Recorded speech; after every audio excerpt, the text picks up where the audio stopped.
महाराष्ट्र की महाविकास आघाड़ी सरकार खतरे में पड़ गई है। एनसीपी के करीब दर्जन भर विधायक उद्धव ठाकरे सरकार के कामकाज से इस हद तक नाराज हो गए हैं कि वे अपनी पार्टी से बगावत करने को तैयार हो गए हैं।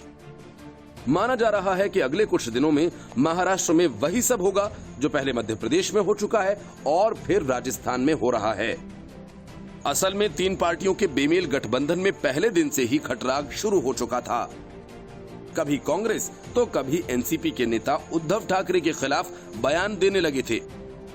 उद्धव ठाकरे के कामकाज के तरीके से कांग्रेस के अशोक चौहान, बाला साहेब थोराट सहित करीब आधा दर्जन मंत्री बेहद नाराज चल रहे हैं। ऐसे में विधायकों की कौन सुने, यही हाल एनसीपी का है। भले ही दिखावे के लिए उद्धव ठाकरे हर दूसरे दिन शरद पवार से सरकार के भविष्य को लेकर आशीर्वाद लेते रहे, लेकिन बात बनती दिख नहीं रही है। यही वजह है कि एनसीपी के विधायक बगावत के मूड में हैं। इस पूरे मामले को लेकर कुछ इसी तरह से समझें कि जो कहानी देवेंद्र फडणवीस के सीएम और अजीत पवार के डिप्टी सीएम बनने से शुरू हुई थी, वही कहानी अब फिर से नया आकार लेने लगी है। और इसी वजह से जब पिछले दिनों उद्धव ठाकरे ने यह कहा था कि सरकार की स्टीयरिंग उनके हाथों में है, तो उसके कुछ ही दिनों बाद अजीत पवार ने एक तस्वीर पोस्ट की थी जिसमें उस संकेत का फलसफा सामने आने लगा, क्योंकि अब एनसीपी हो या फिर कांग्रेस, सारे विधायकों को भविष्य की चिंता सताने लगी है। क्योंकि उद्धव ठाकरे राज्य में कोरोना की वजह से पहले ही बदनाम हो चुके हैं और रही सही कसर सुशांत सिंह राजपूत केस ने निकाल दी। ये भी वजह है कि अब कांग्रेस और एनसीपी दोनों पार्टियों में बेचैनी बढ़ गई है और सब के सब उद्धव ठाकरे से मुक्ति चाहते हैं। Bureau report, news of India. Vasundhara Raje Delhi में हैं और जेपी नड्डा के बाद राजनाथ सिंह से मुलाकात कर चुकी हैं। इससे लगता है कि वसुंधरा राजे कोई बड़ा निर्णय लेने के मूड में हैं। पिछले कुछ समय से देखा जा रहा है कि जब जब वसुंधरा राजे केंद्रीय नेतृत्व से मुलाकात करती हैं, उसके बाद कोई बड़ा फैसला होता हुआ नजर आता है। सूत्र बताते हैं कि इस बार भी मुलाकात के दौरान वसुंधरा राजे ने केंद्रीय नेतृत्व को साफ तौर पर कह दिया कि पार्टी को संगठित और मजबूत रखना है, तो उनकी बातों को तवज्जो देनी पड़ेगी। वसुंधरा ने केंद्रीय नेतृत्व को साफ तौर पर अवगत करा दिया है कि जिस तरीके से उनको दरकिनार कर कई फैसले लिए जा रहे हैं, वे बिल्कुल पार्टी के हित में नहीं हैं। सूत्र बताते हैं कि वसुंधरा राजे ने केंद्रीय नेतृत्व को साफ शब्दों में कह दिया कि आरएलपी के हनुमान बेनीवाल के साथ पार्टी का अलायंस खत्म किया जाए, अन्यथा पार्टी को बड़ा नुकसान झेलने के लिए तैयार रहना होगा। सूत्रों का यहां तक कहना है कि वसुंधरा राजे ने पार्टी नेतृत्व को यह भी इशारा कर दिया है कि जिस तरह से हनुमान बेनीवाल ने उनकी छवि को खराब करने के लिए उनके ऊपर कांग्रेस से सांठगांठ का आरोप लगाया था, वो बिल्कुल न काबिले बर्दाश्त है। इसलिए बीजेपी हनुमान बेनीवाल के साथ गठबंधन तुरंत प्रभाव से खत्म करे, नहीं तो वे पार्टी में नहीं रहेंगी। माना जा रहा है कि इसके बाद सत्ते में आई पार्टी कोई बड़ा फैसला ले सकती है और माना जा रहा है कि वसुंधरा राजे की सारी मांगे तो नहीं मानी जाएंगी, लेकिन वसुंधरा राजे के तेवर को देखते हुए उनको मनाने की कोशिश की जा सकती है। सूत्रों ने बताया कि केंद्रीय नेतृत्व आरएलपी से गठबंधन समाप्त करने के अलावा उनको संसदीय बोर्ड में स्थान देकर उनका मान और सम्मान बरकरार रखने की कोशिश कर सकती है। जिस तरीके से वसुंधरा राजे के तेवर देखे जा रहे हैं, लेकिन बीजेपी हनुमान बेनीवाल से गठबंधन तो खत्म करने से रही। बीजेपी ये जानती है कि पार्टी से अलग होकर वसुंधरा राजे सियासी तौर पर आइसोलेट नहीं होना चाहेंगी, इसलिए बीच का जो रास्ता उन्हें सम्मानजनक लगेगा, उसी रास्ते पर वे चलना चाहेंगी। Bureau report, news of India. आजादी के दिन यानी 15 अगस्त से एक बार फिर एंटी सीएए और एनआरसी प्रोटेस्ट को देश भर में शुरू करने की तैयारियां जोरों पर चल रही हैं। मतलब एक बार फिर शाहीन बाग और उस जैसे कई प्रदर्शन स्थल बनेंगे और फिर नेताओं का जमावड़ा लगेगा और फिर दिग्विजय सिंह और प्रियंका वाड्रा का इंडिया गेट और फिर राहुल गांधी की नौटंकी, सब एक बार फिर से शुरू हो जाएगा। इन्हीं तैयारियों पर चर्चा करने सुप्रीम कोर्ट के वकील महमूद प्राचा अलीगढ़ पहुंचे। उन्होंने बताया कि सीएए और एनआरसी के खिलाफ आंदोलन की धार फिर से तेज करने को लेकर तैयारी चल रही है। महमूद प्राचा ने कहा कि भारत सरकार की अनलॉक स्टेज काफी एडवांस स्टेज पर पहुंच गई है। ये हर प्रकार की गतिविधि को सरकार अनुमति दे रही है। ऐसे में 15 अगस्त से फिर से प्रोटेस्ट शुरू कर सकते हैं। महमूद प्राचा ने CAA और NRC के बारे में जानकारी देते हुए बताया कि अलीगढ़ से निमंत्रण और डिमांड आ रही थी कि वे यहां आएं, क्योंकि जो संविधान बचाने का आंदोलन चल रहा था उसे कोरोना वायरस और लॉकडाउन के चलते रोक दिया गया था। अब कोरोना वायरस की अनलॉक प्रक्रिया बहुत एडवांस स्टेज पर पहुंच चुकी है। भारत सरकार ने भी अनलॉक गाइडलाइन जारी कर दी हैं। पूरे देश में अनलॉक गाइडलाइंस जारी हो रही हैं। इसके तहत हर प्रकार की गतिविधि को शुरू करने के लिए सरकार खुद बढ़ावा दे रही है, लिहाजा आंदोलन फिर से शुरू किया जा सकता है। दूसरी वजह यह है कि मुहर्रम के लिए जो मुस्लिम समुदायों में धार्मिक गतिविधियां की जाती हैं, उसे किस प्रकार से कानूनी दायरे में रहकर पूरा किया जा सके, इसके लिए सभी लोगों को बताया जाएगा। अगर उन्हें कोई गलत तरह से प्रताड़ित करे तो उससे कैसे बचा जाए, इसके लिए भी उन्हें बताया जाएगा। साथ ही आप सब लोगों को पता है कि सुप्रीम कोर्ट ने जगन्नाथपुरी में इजाजत दी थी रथ यात्रा निकालने की। सुप्रीम कोर्ट की जो गाइडलाइंस थीं, वे बाकी धर्म समुदाय की गतिविधियों के लिए लागू होती हैं।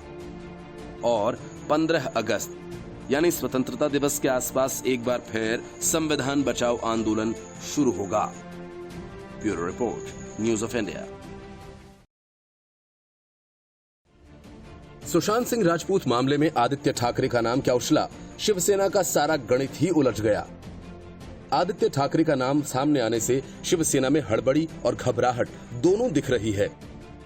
एक तरफ संजय राउत गलत बयानी पर उतर आए हैं, तो दूसरी तरफ पार्टी ने अपने बैनर्स और होर्डिंग्स में आदित्य ठाकरे से किनारा करना शुरू कर दिया है।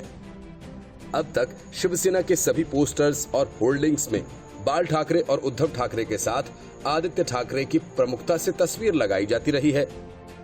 लेकिन अयोध्या में श्री राम जन्मभूमि के भूमि पूजन के बाद मुंबई में शिवसेना ने जो होर्डिंग्स लगाए, उसमें आदित्य ठाकरे की तस्वीर सिरे से गायब है। इस होर्डिंग के सहारे पार्टी ये संदेश देना चाहती है कि सेक्युलर दलों के साथ मिलकर सरकार बनाने के बाद भी शिवसेना हिंदुत्व की अपनी विचारधारा पर कायम है। हालांकि इन होर्डिंग से आदित्य ठाकरे के गायब होने की चर्चा शहर के राजनीतिक हलकों में ज्यादा है। ऐसा इसलिए है क्योंकि उद्धव ठाकरे की दोनों अयोध्या यात्राओं में आदित्य ठाकरे उनके साथ रहे हैं। वैसे भी अब तक शिवसेना के हर प्रचार साहित्य में दिवंगत बाला साहेब ठाकरे और उद्धव ठाकरे के साथ आदित्य ठाकरे की फोटो भी प्रमुखता से दिखती है। फिर अचानक ऐसा क्या हो गया? शिवसेना के होर्डिंग्स में आदित्य ठाकरे गायब हो गए। होर्डिंग्स में आए इस बदलाव को सुशांत सिंह के केस से जोड़कर देखा जाने लगा है। हालांकि कुछ दिन पहले ही आदित्य ठाकरे स्वयं ये कह चुके हैं कि अभिनेता सुशांत सिंह केस से उनका कोई संबंध नहीं है और ठाकरे परिवार को नाहक बदनाम करने की गंदी राजनीति की जा रही है। Bureau report, news of India. Shashi Tharoor Congress की नीतियों पर सीधा हमला बोलकर कांग्रेस के उन सभी नेताओं की आवाज बन गए जो चाहकर भी गांधी वाड्रा परिवार का विरोध खुलकर नहीं कर पा रहे हैं। थरूर ने साफ शब्दों में कांग्रेस पार्टी की नीतियों को लक्ष्यहीन और दिशाहीन करार दिया। शशि थरूर का मानना है कि जनता के मन में कांग्रेस की छवि खराब होती जा रही है। उन्होंने अपरोक्ष रूप से गांधी परिवार पर तंज कसते हुए कहा, पार्टी के लक्ष्यहीन और दिशाहीन होने की लोगों में बढ़ती धारणा को खत्म करने के लिए एक पूर्णकालिक अध्यक्ष ढूंढने की प्रक्रिया अवश्य ही तेज करनी चाहिए। अगर राहुल गांधी कांग्रेस का नेतृत्व नहीं करना चाहते तो पार्टी को एक नया अध्यक्ष चुनने की दिशा में अवश्य ही कदम आगे बढ़ाना चाहिए। कभी पूरे देश में मजबूत जनाधार रखने वाली कांग्रेस पार्टी की कमान फिलहाल सोनिया गांधी के पास है, जो राहुल गांधी के कांग्रेस अध्यक्ष पद छोड़ने के बाद अंतरिम अध्यक्ष बनाई गई थी, क्योंकि कांग्रेस नेता नए अध्यक्ष का चुनाव नहीं कर पाए। लेकिन सोनिया गांधी की सेहत और उम्र उन्हें ज्यादा बोझ उठाने की इजाजत नहीं देता। उन्हें अंतरिम अध्यक्ष बनाए हुए 1 साल हो चुका है। शशि थरूर ने साफ शब्दों में कहा कि मेरा मानना है कि सोनिया गांधी से अनिश्चित काल तक अध्यक्ष पद की जिम्मेदारी उठाने की उम्मीद करना उचित नहीं होगा। थरूर ने कांग्रेस की कड़वी सच्चाई बयां की और कहा कि जनता के बीच ये धारणा बन गई है कि कांग्रेस लक्ष्यहीन और दिशाहीन है। वह एक विश्वसनीय राष्ट्रीय विपक्ष की भूमिका निभा पाने में अक्षम है। इसलिए कांग्रेस के लिए पूर्णकालिक अध्यक्ष तलाशे जाने की प्रक्रिया तेज कर दी जानी चाहिए। थरूर कोई भी बात बिना सोचे समझे नहीं बोलते। उन्होंने मांग की है कि कांग्रेस कार्यकारी समिति और अध्यक्ष पद के लिए लोकतांत्रिक तरीके से चुनाव कराया जाना चाहिए। जाहिर सी बात है कि अगर ऐसा हुआ तो कांग्रेस से गांधी खानदान का वर्चस्व खत्म हो जाएगा। थरूर ने तर्क दिया कि अगर कांग्रेस में शीर्ष पदों के लिए लोकतांत्रिक प्रक्रिया के तहत चुनाव कराया जाता है तो पार्टी में उत्साह का संचार होगा। दूसरे शब्दों में वे कहना चाहते हैं कि गांधी परिवार अलोकतांत्रिक तरीके से कांग्रेस पर काबिज है, जिसकी वजह से कांग्रेस पार्टी के नेता अपने भविष्य को लेकर निराश दिखाई दे रहे हैं। थरूर से पहले 25 जून को वरिष्ठ कांग्रेसी नेता दिग्विजय सिंह ने भी कांग्रेस पार्टियों की नीतियों पर सवाल उठाए थे। उन्होंने अपने विरोध को चाटुकारिता की चाशनी में लपेटते हुए पहले तो गांधी परिवार की वंदना की, लेकिन अगली ही पंक्ति में बताया कि वैचारिक अस्पष्टता और ढुलमुल रवैये के चलते कांग्रेस को नुकसान हो रहा है। दिग्विजय सिंह साफ तौर पर कांग्रेस पार्टी को चलाने वाली गांधी परिवार पर तंज कस रहे थे, लेकिन साफ शब्दों में कुछ भी कहने से बच रहे थे। दिग्विजय सिंह से पहले पूर्व केंद्रीय मंत्री आरपीएन सिंह ने राहुल गांधी द्वारा पीएम मोदी पर सीधे हमले को गलत करार दिया था। उनका कहना था कि मोदी सरकार की नीतियों की आलोचना होनी चाहिए, न कि सीधा सीधा प्रधानमंत्री पर ही हमला किया जाए। प्रधानमंत्री कार्यालय पर हमले से कहीं अर्थ का अनर्थ न हो जाए। कांग्रेस नेता अपनी पार्टी का जनाधार खत्म होते हुए देखकर बेहद विचलित हैं। उन्हें अपने भविष्य की चिंता सता रही है, इसलिए ये गांधी परिवार से अलग राह अपनाने की वकालत करते हुए दिखाई दे रहे हैं। कांग्रेस के वरिष्ठ नेता जानते हैं सोनिया गांधी ज्यादा दिनों तक पार्टी को थामकर नहीं रख सकती।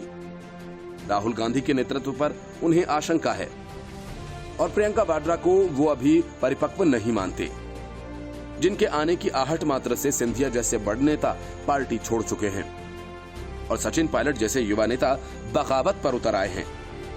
ऐसे में 125 साल पुरानी इस पार्टी को बचाने के लिए उसे गांधी खानदान के चंगुल से मुक्त कराना ही होगा। कांग्रेस में दबी जुबान में इसकी चर्चा शुरू हो गई है। Bureau report, news of India.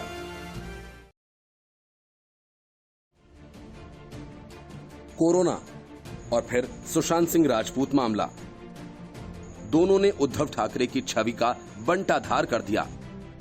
Uddhav और उनके बेटे की छवि को बचाए रखने के लिए शिवसेना ने अपने पूरे प्रचार तंत्र को लगा रखा है।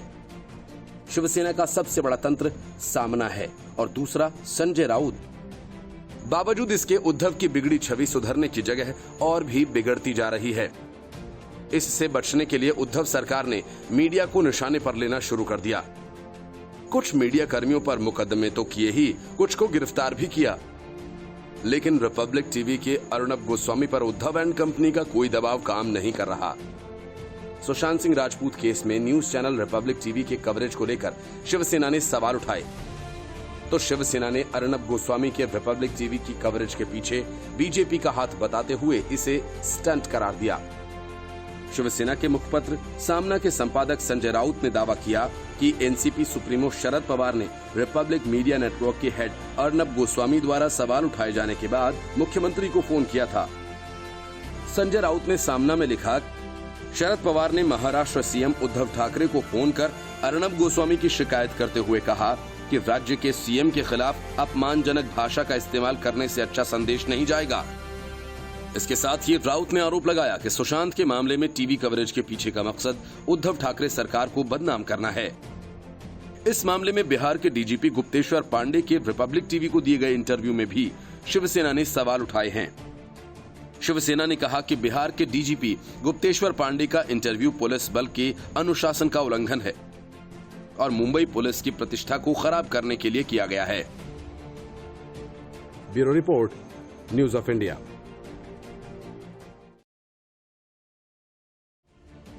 अशोक गहलोत की तमाम कोशिशों के बावजूद सचिन पायलट से राहुल गांधी और प्रियंका वाड्रा दिल खोलकर मिले। माना जा रहा है कि दोनों पक्षों के बीच हुई ये मुलाकात काफी सकारात्मक रही है। विधानसभा सत्र शुरू होने से पहले इस मुलाकात के कई राजनीतिक मायने हैं। पहला तो ये कि पायलट के खिलाफ गहलोत और अविनाश पांडे की साजिश का पर्दाफाश हो गया। क्योंकि पायलट ने न तो पार्टी तोड़ने की बात की और न कभी ये कहा कि वो बीजेपी के साथ मिलकर सरकार बनाना चाहते हैं। लेकिन अशोक गहलोत अपनी तरफ से आरोपों की झड़ी लगा रहे थे। जिस हॉर्स ट्रेडिंग का राग वे राज्यसभा चुनावों के वक्त लगाते रहे, वे बाद में फोन टैपिंग तक पहुंच गया। लेकिन गहलोत के ये सारे सियासी दांव उल्टे पड़े। अगर सचिन की पार्टी में सम्मान के साथ वापसी होती है तो ये गहलोत की सबसे बुरी हार होगी। राजस्थान में पिछले 1 महीने से ज्यादा वक्त से सीएम अशोक गहलोत और सचिन पायलट के बीच सियासी कुश्ती चल रही है। पायलट को राहुल का करीबी माना जाता है। गहलोत ने जरूर पायलट के खिलाफ तल्ख टिप्पणी की थी, लेकिन राहुल ने सचिन के खिलाफ कुछ नहीं बोला था। बताया जा रहा है कि राहुल के करीबी राजीव सावंत लगातार सचिन से संपर्क में थे। सूत्र बताते हैं कि पार्टी महासचिव प्रियंका गांधी ने भी सचिन को मनाने की पुरजोर कोशिश की है। सूत्रों के अनुसार कांग्रेस लगातार सचिन खेमे से संपर्क बनाए हुए थी और सचिन की राहुल से मुलाकात इसी प्रयास का नतीजा है। सूत्रों ने बताया कि दोनों पक्ष सुलह के मुकाम तक पहुंच चुके हैं। बताया जा रहा है कि इस मुलाकात की पृष्ठभूमि प्रियंका ने तय की थी। वे पहले भी सचिन के साथ एक बार मुलाकात कर चुकी हैं, लेकिन उस समय बात नहीं बन पाई थी। सचिन गहलोत को सीएम पद से हटाने की जिद पर अड़े हुए थे। इसके पहले जैसलमेर में हुई विधायक दल की बैठक में विधायकों ने सचिन पायलट खेमे में शामिल बागी विधायकों पर कार्रवाई की मांग की। कहा यह भी जा रहा है कि प्रदेश कांग्रेस की ओर से अब पार्टी हाईकमान के सामने बागी विधायकों को लेकर कोई चर्चा या वापसी को लेकर किसी भी तरह की बातचीत नहीं की जाएगी। अब बागी गुट पर ही फैसला लेने के लिए छोड़ दिया गया है। दूसरी ओर राजस्थान के मुख्यमंत्री अशोक गहलोत ने रविवार को विधायकों से ऐसी ही एकजुटता विधानसभा में भी दिखाने को कहा है, जैसी कि अब तक उन्होंने दिखाई है। जैसलमेर के रिसोर्ट में कांग्रेस विधायक दल और समर्थक दलों की बैठक को संबोधित करते हुए गहलोत ने कहा, हम सब लोकतंत्र के योद्धा हैं। ये लड़ाई हम जीतने जा रहे हैं और 3.5 साल के बाद चुनाव में भी जीतेंगे।